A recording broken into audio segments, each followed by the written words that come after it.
Ito ang Intercontinental Broadcasting Corporation. Sa bagong Pilipinas.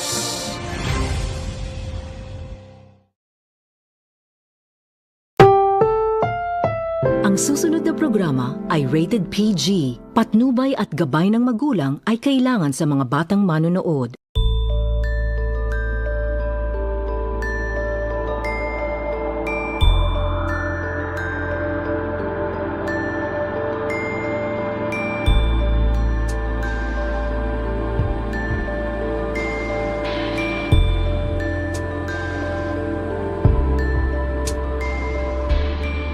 Mindanao Network, right here, right now, as promised.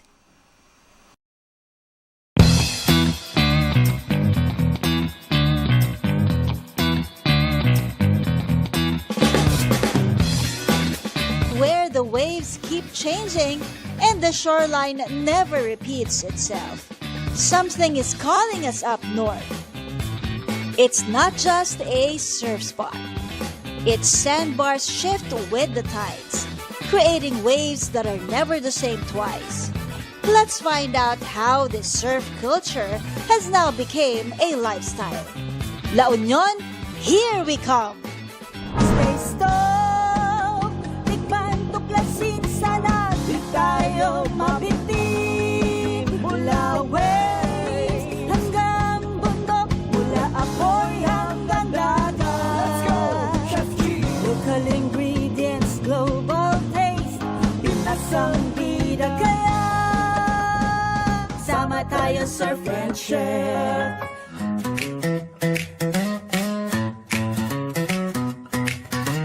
Biglang North Trip na lakad? That's La Union. Hello, La Union! A place they say you just won't visit, but it's a place you will feel. Why? La Union is now the go-to escape from city burnout, where ang tara sa LU turns into saltwater hair, surf wax on your hands, and sunrise coffee right by the shore.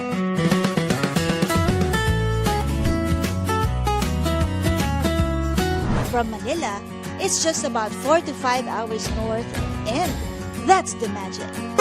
La Union is enough for a quick escape. La Union's surf story began in the late 80s to early 2000s, when the early pioneers first rode its waves in San Juan, slowly shaping it into the surfing capital of the North. Pero ngayon, with San Juan as the main hub, Bacnotan for laid-back breaks, and Luna for quieter waves, ang daming surf schools and community associations ang nandito na. Hello everyone, I'm with Kuya Joey. Andito po tayo sa San Juan, La Union, and we will talk about how to surf. Kasi ang surfing kasi, parang benefits to eh. Parang exercise siya. Kaya rin, matama ka. Hindi ka mag-exercise sa surfing, mga ganun. Mataba, malusog. Nakaka-relax, nakakawala ng stress, enjoy, masaya ka, ganun. Tapos magpahaba pa ng relasyon. Peak season namin talaga dito, nag-i-start siya ng October. Until summer na yun.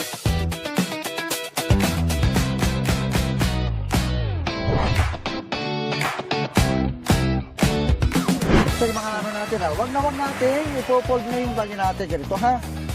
Yan, yung mga rules natin paano yung safety. Kasi masagit ito pag tumaman. Okay. May eksakto yung sukat lang natin dito ha. Tapos go back to yung instructor, hilahin mo lang to. Pag turn ng board, dapat clockwise tayo, puro right yung clockwise. Kahit matama ng alon yan, at least umiikot to, di ba? Umiikot na gano'n. Pag nag-ride tayo, wag tayo tatalon sa harap.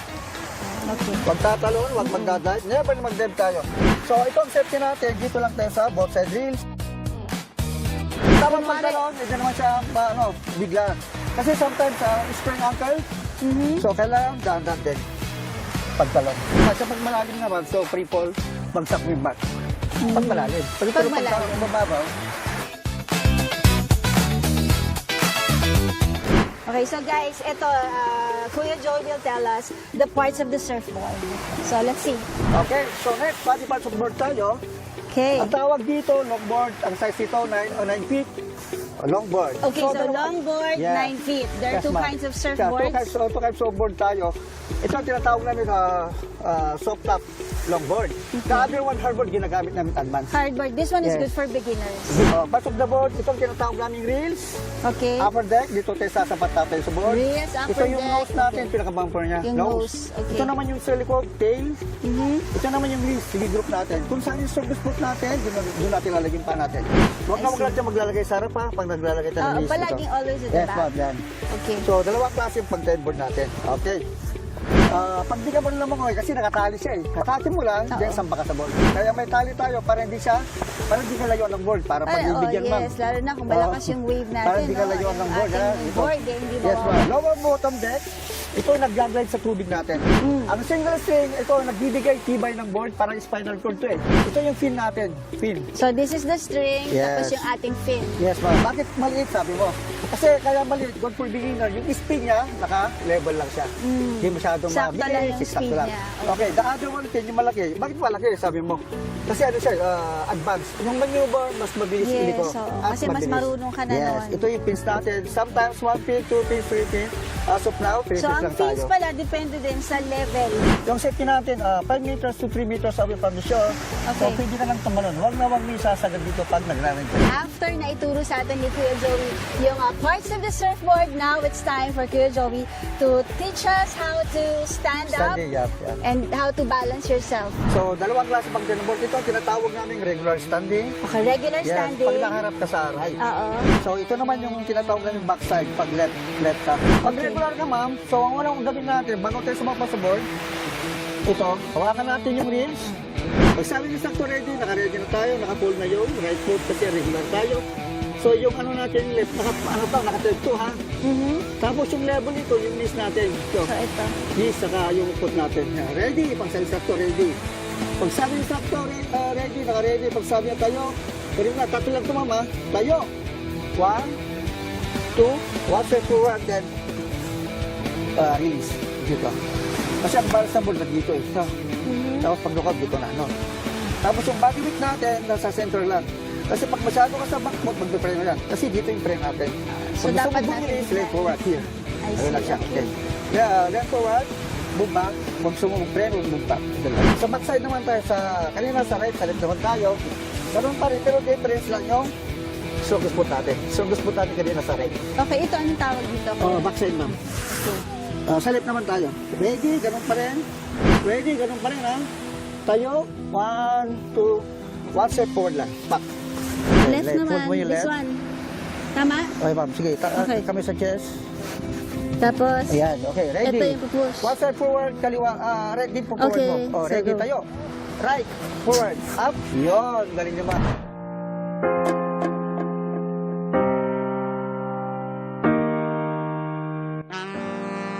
La Union sits in a unique coastal beach break ecosystem where sandbars, seasonal swells from the West Philippine Sea, and the shifting tides come together to create waves that are alive, playful, and beginner-friendly.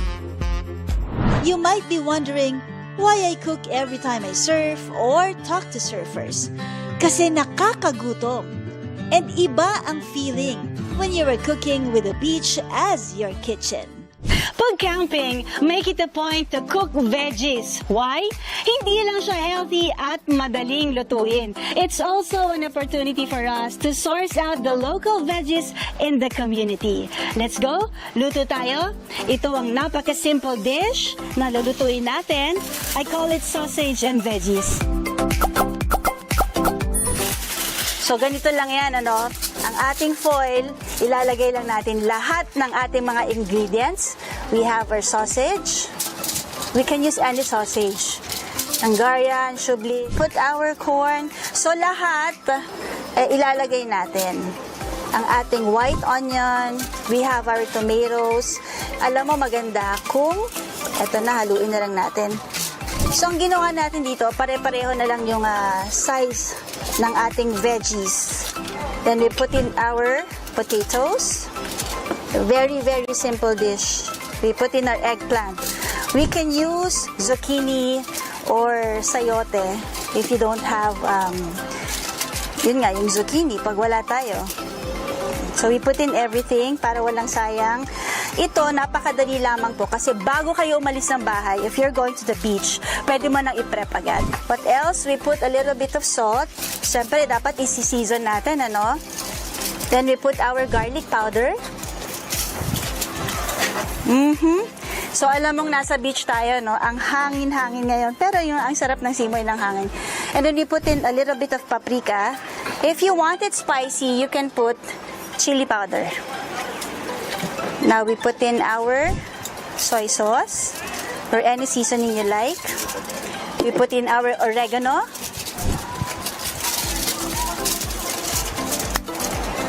And a little bit of pepper. And lastly, konting olive oil. And there you go. So, ito na yung ating sausage and veggies. Hindi ba napakasimple lamang? When you're going to the beach or even when you're camping, pwedeng-pwede to. Now, we cover it with another foil.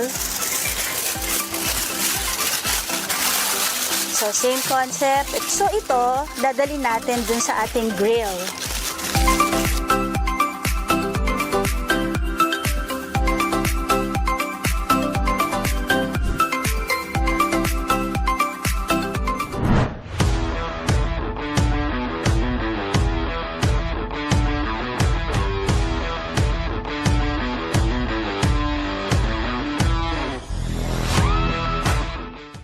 In the heart of Mindanao, farming goes beyond the fields.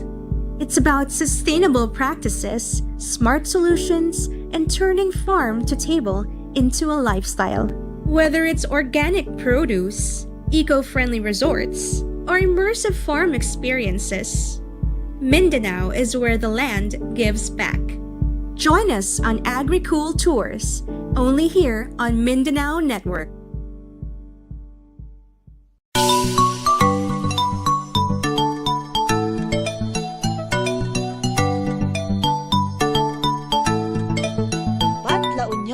Isn't just waves, it's farming too, especially grape picking. La Union is known as one of the emerging grape hubs in the Philippines, especially in the municipalities of Bacnotan and surrounding upland areas.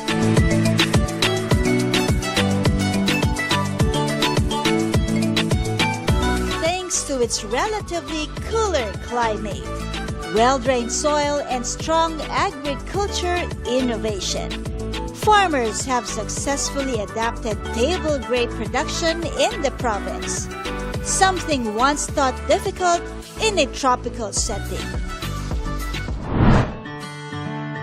Lumboy Farm is a pioneering grape farm, known for introducing and successfully growing table grapes in a tropical setting, proving that vineyards can thrive in the Philippines.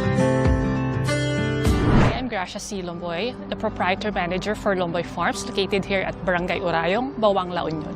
It's a long history. Actually, Lomboy Farm started in 1972 by my late father, Mr. Abilino A. Lomboy. He's so-called the Grape King of the Philippines, primarily because he pioneered Philippine viticulture here in the Philippines.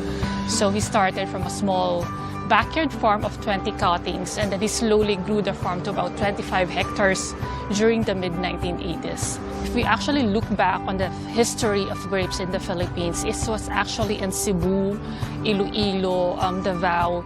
The early settlements where the Spanish actually came here. So it was through the barter system that grapes was actually brought here in the Philippines. So that the first variety that my father actually cultivated was Red Cardinal, but he experimented over 50 varieties. So what you're seeing right now is the variety that is most suitable for Philippine climate. With roots in the agricultural innovation, it carries a rich local farming history and has become a model for sustainable fruit cultivation in the region. are doing pick and pay or grape picking here in La Union. Aside from that, we also do post-harvest processing, and we actually process our grapes into wines, preserves, jams and jellies, pickles, to name a few. Being the pioneer here in La Union, during the rainy season where there is a decline in the number of tourist arrival in our area, Lomboy Farms actually help the local grape growers here by buying their produce. And this produce are actually converted to our processed products. So it's really a community, given that most of these growers actually started with us also. So we're helping them. Often called the king of the grapes in the north, Lomboy Farm is famous for its sweet, locally grown grapes that turned a simple farm into an iconic agritourism destination.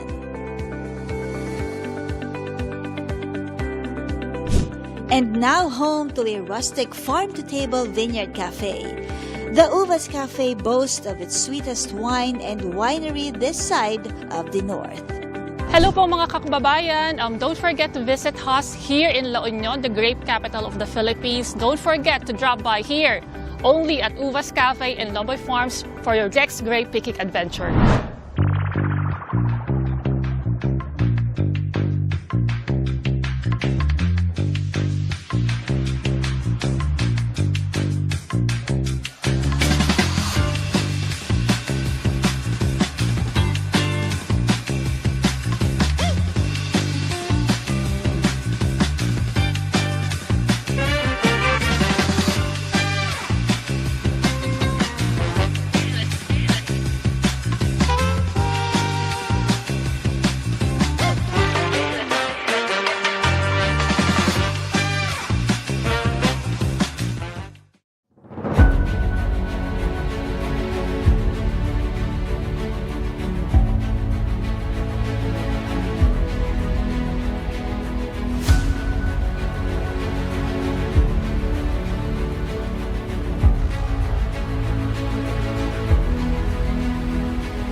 Get ready for the ultimate Mindanao adventure. From mastering Siargao's famous waves to trekking Bukidnon's wild terrains and diving into Mindanao's vibrant sports traditions. Plus, discover how to get there, what to pack, and where to stay for your next adrenaline-fueled escape in Mindanao. Thrills and travel tips, all right here in Mindanao. This is action-packed. Only on Mindanao Network.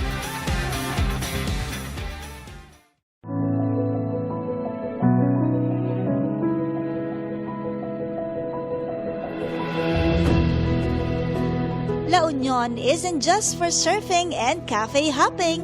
It's also a hidden camping escape thanks to its wide coastline and picturesque nature scene. And if there's one spot where sea meets silence, it's Barangay Bani.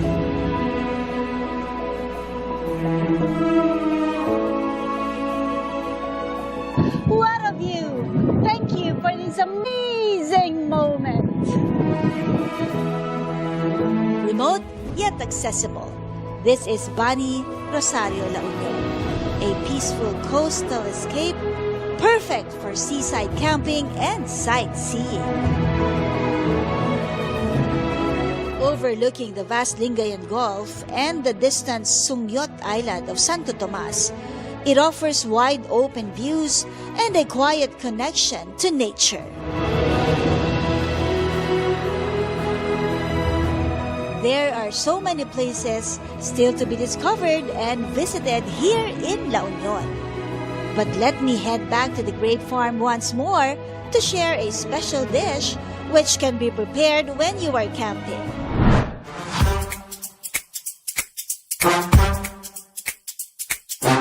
We're here in Lomboy Farms, and what's the best dish to make when you're here in the vineyard? Of course, one of the ingredients that we're going to use ay itong ating grapes. Tayo po ay gagawa ng creamy grape salad. So this is my version. Panoorin natin kung paano gawin. Napakasimple lamang po. Add in the grapes first. So we're going to put in the cream. So, itong ating creamy grape salad, this is best eaten when chilled. Pero, syempre, kung gustong-gusto mo na kumain at hindi ka na makahintay, pwede mo nang kainin agad. Okay, so we'll put in this one. We have our nata de coco. Pwede mo rin lagyan ng fruits na gusto mo, like mangoes or banana. Okay, pero ngayon, grape lang tayo. And then, we will add in our cheese. Our sliced cheese. Medyo kinat natin siya into cubes, para pagkagat natin, lasang-lasa mo talaga yung keso. For more creaminess, of course. And then this one, we'll add in our dried mangoes. You can also add fresh fruits. Ito, pwede rin fresh yung mango natin. And then we'll just mix it. We'll add something sweet like condensed. Or you can add honey if you like. And we'll add our crushed walnuts. So, any nuts pwede. Pwede nga peanut, pwedeng almonds. Depends kung ano yung gusto nyo pang mani, And of course, we'll add in our chia seeds. So, this one is our creamy grape salad. So, this one, we will put it inside the chiller for about 1 hour to 2 hours. And ready na to eat. Enjoy! Lasang-lasa mo po yung grapes, tapos yung crunchiness po ng fruits, tapos yung Oo, happy, masarap. Happy, masarap. happy po, masarap po.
From surfing the North's most iconic coastline, to cooking under the open skies, to discovering food grown with intention, Surf and Chef goes beyond travel.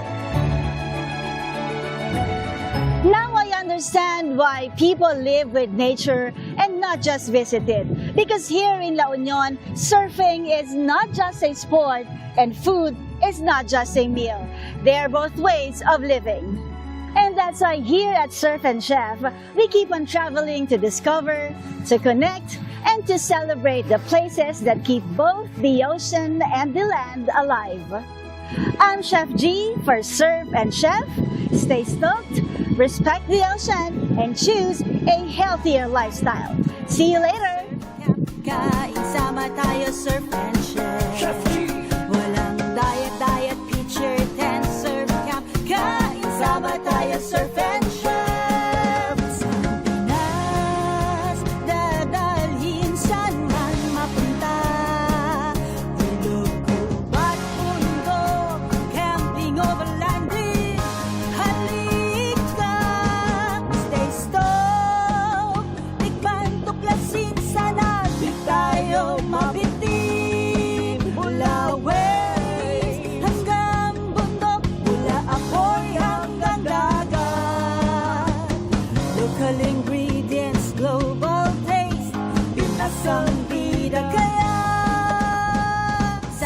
tayo, sir friendship.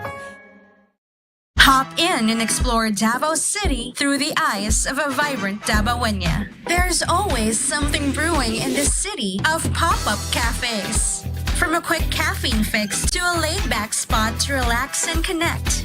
If you're still up for more, crafted cocktails await to end the day. Try all things new, where culture meets modernity at the cosmopolitan heart of Mindanao. Watch Davaoeña only on Mindanao Network.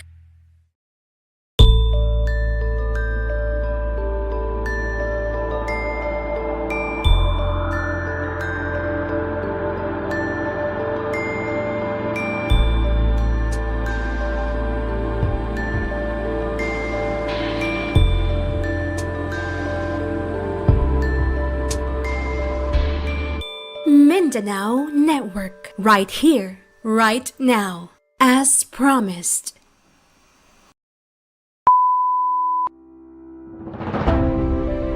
Oras na para sa Mindanao Network Hour. Our Mindanao on IBC 13.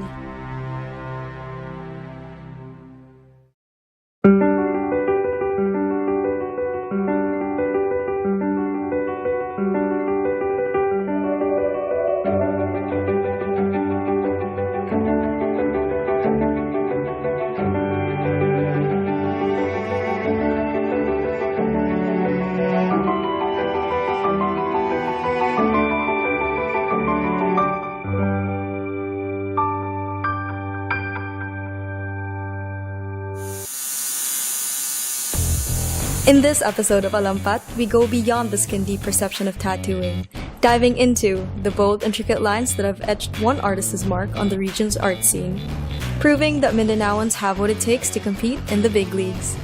Join us as we explore the journey of an award-winning tattoo artist and step into Ink Digger Tattoos, Siargao. This acclaimed studio has been rooted in Davao City since it opened in 2014, with 2 key locations in Rizal and Damosa. Now, it has found a third home along the sun-kissed shores of Siargao, bringing artistry to the island's vibrant culture.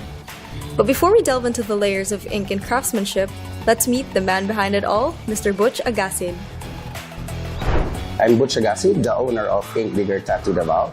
So I started tattooing since 2008. I used to work in a photography business hanggang na nakatuon ko graphic artist, and then sometimes I paint and sell those paints. So in line na jud ko sa art. Then katong time nga na ako sa Cebu, my previous job is a call center agent. So na ako ka-worker, grabe jud ka sa kadaghan tattoo ba. So I was intrigued with his tattoo. Sabi ko, yun sino mo na? Kung saan na? Ay, tattoo artist po ko. Ano na. So we became good friends that time. So during after the work, sikong sabay-sabay siya, sikong tuon og tattoo. Then I fell in love in tattooing. So that's the time na I started to do more tattoos. Mga tambay, tatuan ako na. Libre lang yun. Ang bayad sa una, long neck lang. Yes, as in, grabe ko kaya. So, but wala dyan ko ibayad sa una because naka-enjoy lang ko every after work sikong tattoo. Then after that, I started joining competition. Then wala, first competition na daog dayon. So that was super surprising for me,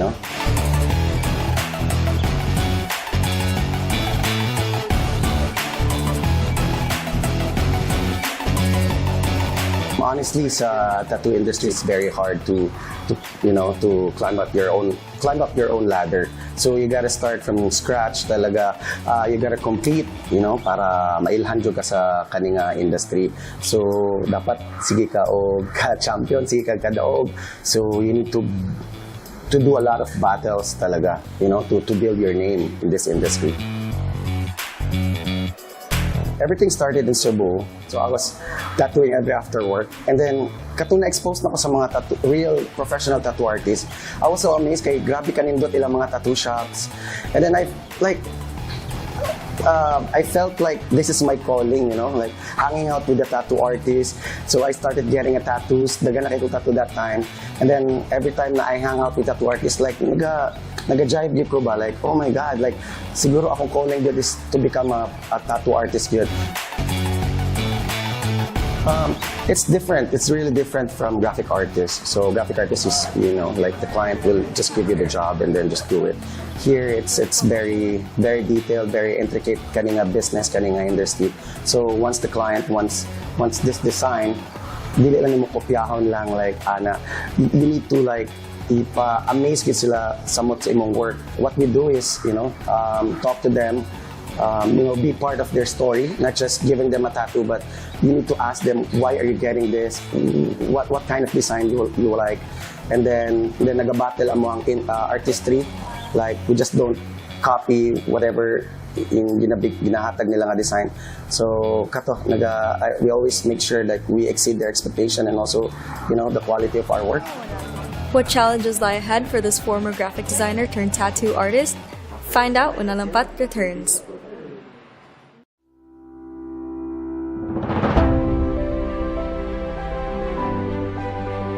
The Mindanao Network Hour.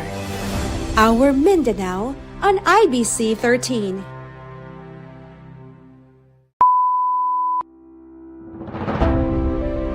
Oras na para sa Mindanao Network Hour. Our Mindanao on IBC 13. Previously, we met the founder of Ink Digger Tattoos, Mr. Butch Agasid, a seasoned artist whose journey didn't begin with ink on skin. Transitioning from graphic design to tattooing came with its own set of challenges. How did he navigate this shift and establish himself in the industry? Being a Dabawenyo, it's very hard, especially here in Mindanao, no? We're from the south. So everything is dapat start good sa Luzon, then Visayas. So that's the norm na mauna gyud ang mga Manila, second ang Cebu. So those are the big cities, no? So coming from the south, we need to not just keep up, but to stand tall gyud sad. So what I did in this industry is I compete with them. So I'm starting step by step, one by one, slowly but surely na nag-build yung kong pangalan. Uy, mga Bisaya na, uy, taga Mindanao na, uy, taga Davao na. So through that, grabe akong battle, grabe akong mindset na I have to build something. I'm not just building the name, but also, build a name na magtatak yun na taga Mindanao. So after that, I became the inspiration of other artists. Dagang kay talented na mga Mindanao artists, they just don't have the guts to compete. Surprisingly karon dagan na kay mga Bisaya nag-compete sa Manila na international. They said tattooing is the highest form of art daw. For me, somehow true, but there's a lot of type of art na highest form po. Let's say like mga realistic, hyper-realism painting. So tanan ta lain-lain magunag industry, lain-lain po the form of art. So ako masulti gid is every form of art, as long as you love what you're doing and then imo ginang ihatag imong best good. In terms of artist to client base, what we do is we usually ask their design, not just their design, but also the meaning behind that design. I always advise the artist na dapat dili lang tattoo-tattoo. No? Honestly, a lot of artists and also the client don't know that we're being part of their journey, we're being part of their life. I mean, imagine like ako nagbuhat ana, ako nagtattoo ana, and then they're gonna wear it for the rest of their lives. So I always tell my artists and also train them na dapat every tattoo good, like you gotta do it like perfectly, not just perfectly, but somehow like tagaan dyan nato o importansya good ang every tattoo, because they're gonna wear it, like I said, they're gonna wear it for the rest of their life. It's very meaningful to them, So it's way more different sa seating at tattoo shop, because usually we got a lot of clients sa seating more on big piece. Here is more souvenir tattoos lang, no? So here, like, dagan kayo, like international, gana. So I always train them to leave an impression, a good impression, para dili pod madaot ang branding sa shop. So here we have a lot of rules, not just rules, but lots of patience sa mga client and also lots of skills to unlock para gyud masatisfied gyud ato ang mga client. Memorable client nga na-encounter. Maybe katong isa ka nga until now dili na ko ma-forget gyud kanang grabe ka sketch lang kayo nga design. Then I asked the client, ngano kani man mo design? Nga mura magpangit kay drawing anana. No, I really want that. Like exactly like that. You know why? kato nga design di ay, kato ang gidrawing siyang anak na namatay. I got a goosebumps until now, you know. That's why every time na nami-meeting, ginamiting din ako mga artist na every client yun, dapat tagaan din nato importansya yun ang ilahang mga designs, whether it's small or big, because we don't know the story behind it. So every design, every journey, every client yun, ginatagaan yun na mo na importansya. Not just that, ginatagaan yun na mo o quality good nga na ma-happy gisad sila. You know, it's not about money.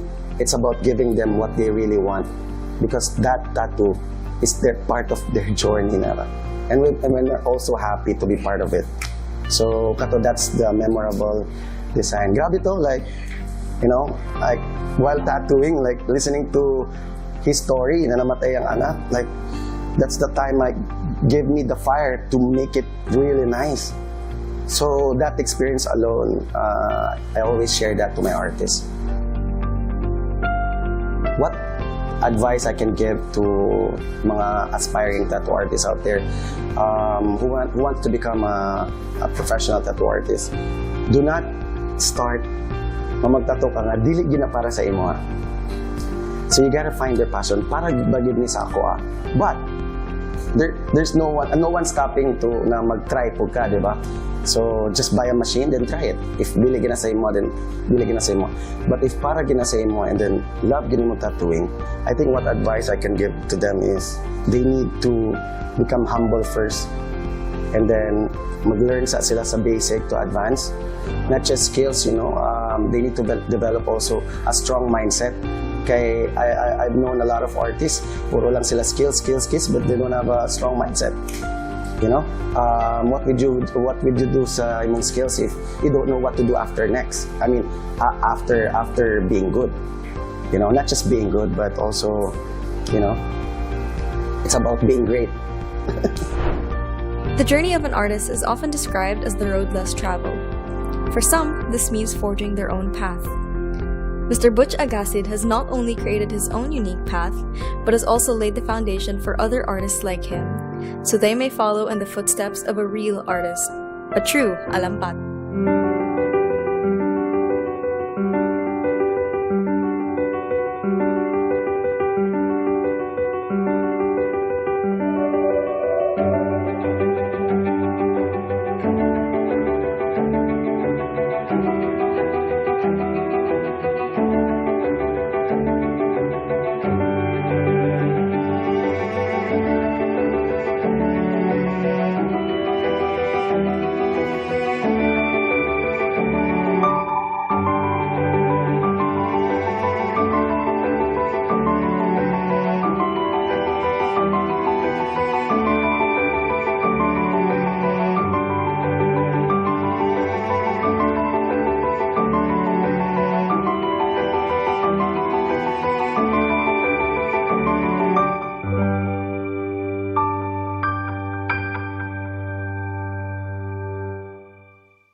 The Mindanao Network Hour.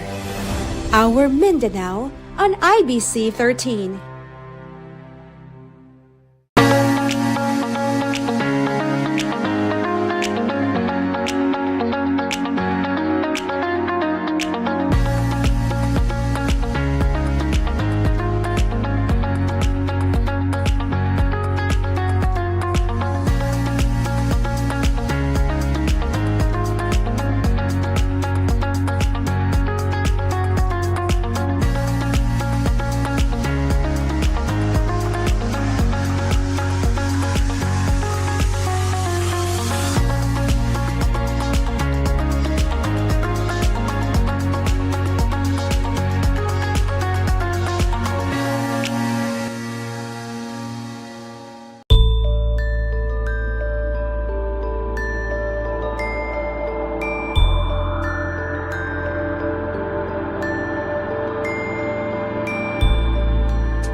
Mindanao Network. Right here, right now. As promised.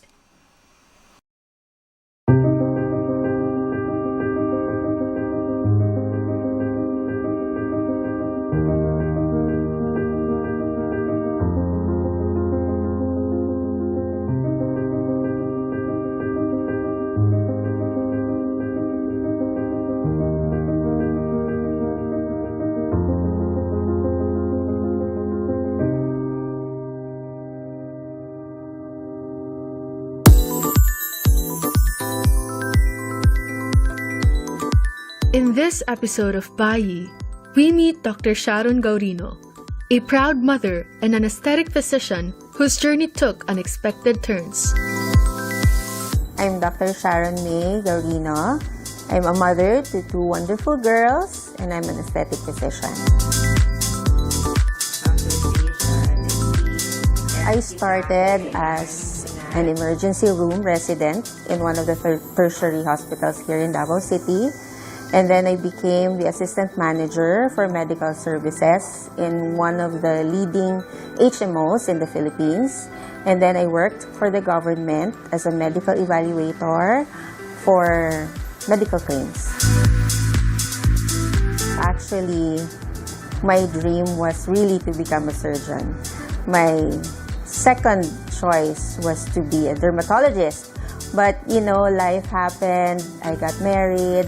I had kids, and then I realized that it was too late to pursue my dreams already. So a friend introduced me to the world of aesthetic medicine, and then I said to myself, yeah, why not give it a shot? So that opened opportunities for me.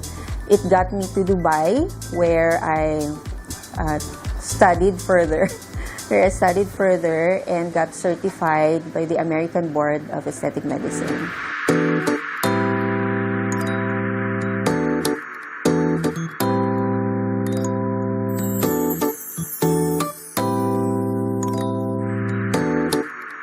The most challenging part for me is really the business part of this endeavor. As I always say, number one, I am a mother. Number two, I'm a doctor. Number three, I'm a reluctant businesswoman. So for me, the business side doesn't come naturally for me. So up until now, that's the most difficult part. It's incredibly rewarding to make people feel more confident through the treatments that I do. Aside from that, I also enjoy the continuous learnings that I get. Although sometimes it gets so overwhelming because the world of aesthetic medicine evolves too fast, but I enjoy it nonetheless. I remember all of my clients, honestly, but those that stick with me are those that were with me since day one, and not only them, including their families, because they end up bringing their families to the clinic with them. So they are strangers who are now very, very close friends of mine.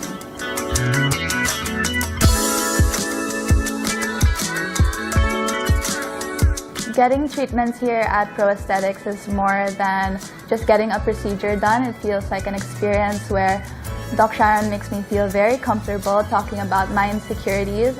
I feel like I'm in safe hands or good hands, and I can ask all the questions I want leading up to the procedure, which makes me feel really good.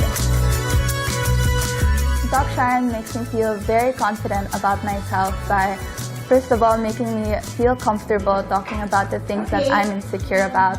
I come here at the clinic talking about things that I don't like to talk to my friends about, and she makes me feel seen, and she also helps me address those concerns.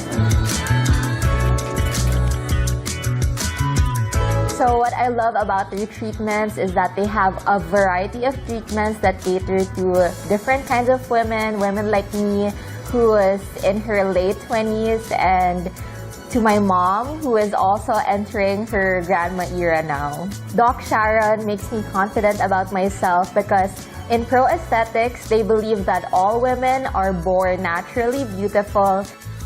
Doc Sharon is very warm and accommodating, like my fairy godmother. When Bayi returns, Dr. Sharon talks about breaking the stigma, empowering women through confidence, and how she defines beauty beyond appearances.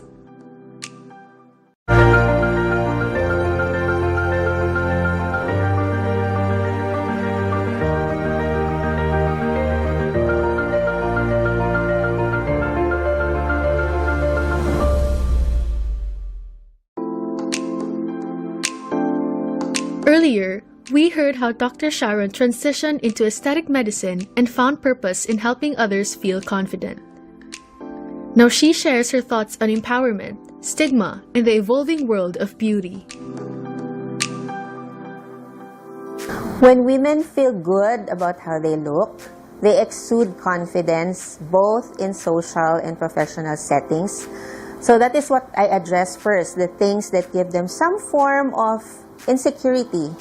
Most of the time, simple lang naman, like lines or scars or hyperpigmentation. Also, investing in aesthetic medicine, aesthetic treatments is also a form of self-care.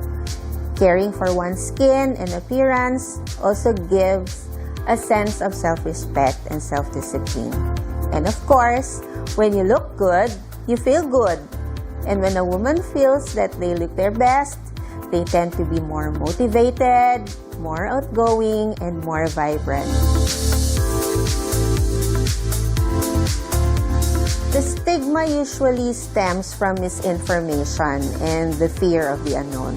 So when a client comes in, I really take time to explain the treatments suitable for them, that it doesn't have to be drastic, that good aesthetics aren't supposed to entirely change how you look, but to enhance what you already have, your natural beauty. I also give them ample time to decide. I offer advices, but I want the decision to be theirs, not mine. I always tell them, again, that aesthetic treatments is also a form of self-care, like going to the gym, having your nails done, or going to the salon. When you have aesthetic procedures done, that doesn't mean that you're vain or you're insecure. It means that you care about yourself. Remember, your body, your face, your decision. What I mostly get from my patients is when you start doing the treatments, you have to do it forever. Remember, these treatments are optional and many treatments wear off naturally. Stopping them won't make you look worse. It will just go back to how it looked before the treatment. Patients are now embracing the natural, just get out of the shower looks rather than the overfilled pillow face looks that we usually see in social media. So treatments nowadays are geared towards microdosing and skin-first aesthetics. That means improving the skin quality first before anything else. There's also a rise in male aesthetics, which is good, as aesthetic medicine is really not for women alone. I am expecting also a shift in AI-driven skin analysis and 3D imaging, which will help us doctors create an even more tailored and precise treatments and results for our patients. What sets me apart is the manner how I educate my patients, how I help them set expectations, and how I guide them through their aesthetic journey. I really take time to explain and to listen to their concerns. I also treat my patients holistically as possible, so I look beyond just fillers and mainly focus on their skincare, their nutrition, and treatments that are suitable for them but are non-invasive. Beauty isn't about perfection. It's in the way you carry yourself, the way you speak, the way you make others feel. It's quiet confidence. It's knowing your worth. Dr. Sharon Gaurino reminds us that beauty isn't just seen. It's felt, nurtured, and owned. Through self-care, confidence, and compassion, she empowers others to shine. A Bayi is a fearless leader, a change maker, and a resilient force for progress. A bayi is not just defined by her success, but by the impact that she makes and inspires with strength and heart. This is Bayi, where we honor women who rise, inspire, and lead with heart.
Get ready for the ultimate